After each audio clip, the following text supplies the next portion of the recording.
बरं का. आता काहीतरी नवीन पेन आणलंय आणि ते पेनमध्ये इतक्या तक्रारी सगळ्या बाजूनी येत आहेत की तुम्ही बाहेर पडल्यावरती त्याला जर सॅनिटायझर लावलं तर ती शाई जाते. त्याच्यासाठी पैसे वाटायला म्हणजे संपूर्ण प्रशासन हे सत्तेसाठी कामाला लागलेलं आहे. सत्तेचा किती गैरवापर करायचा याला पण काही मर्यादा मला असं वाटतं असायला हव्यात. नाही, मला या विषयामध्ये मला मुद्दामून आपल्याला सांगायचं आहे की कशा प्रकारची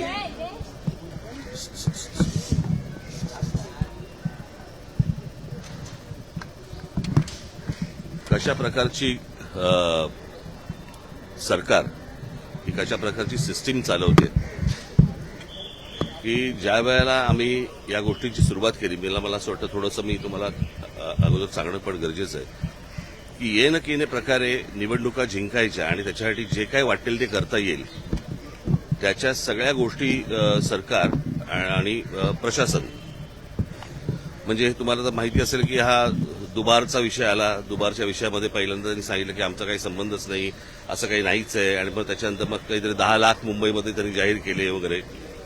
मग त्या दुबारनंतर विषय आला की व्हीव्हीपॅटचा की यावेळेला आम्ही व्हीव्हीपॅट वापरणारच नाही. त्याच्यामुळे आता आम्हाला कळतच नाही की दाबलेलं बटन कळलं का हे बरोबर त्या चिन्हावरती गेलंय की नाही ते दाखवायला काही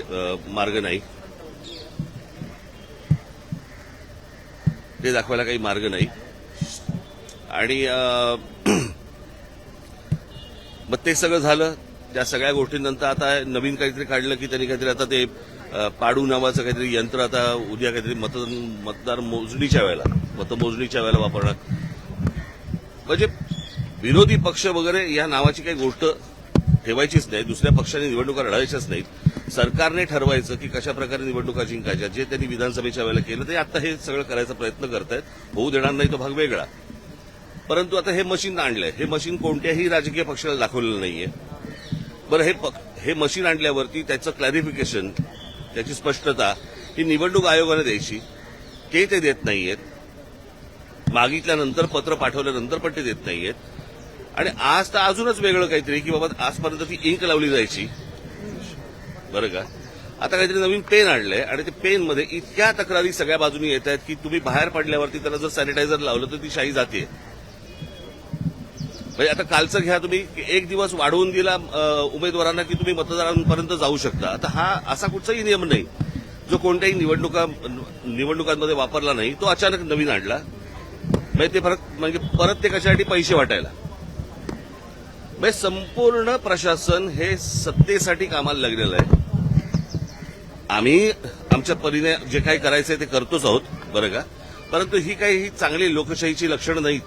या असल्या निवडणुका या देशामध्ये होणं आणि त्या असल्या फ्रॉड निवडणुकांमध्ये सत्तेवरती येणं याला काही सत्ता नाही म्हणत.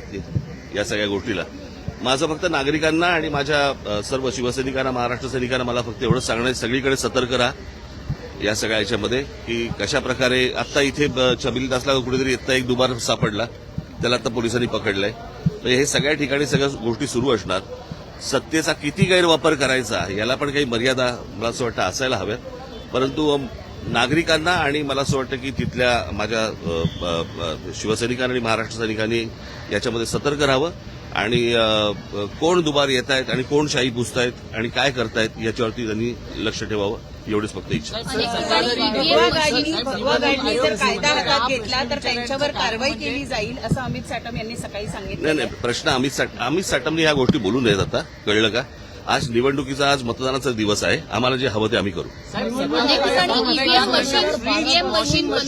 मला असं वाटतं मार्करचं आम्ही आजपर्यंत शाही लावली ना. तू काय लावलं मग तुझं बोर्ड बघणारच का निवडणूक आयोग. महापालिका प्रशासन यावर म्हणतात की निवडणूक आयोगाकडून झालेला आहे, पैसे वाटप झालेलं आहे. सत्ताधारी असं सकाळपासून मतदारांना आवाहन केलं की मुंबईच्या विकासासाठी म्हणून मतदानासाठी बाहेर पडा. मग आणि शाही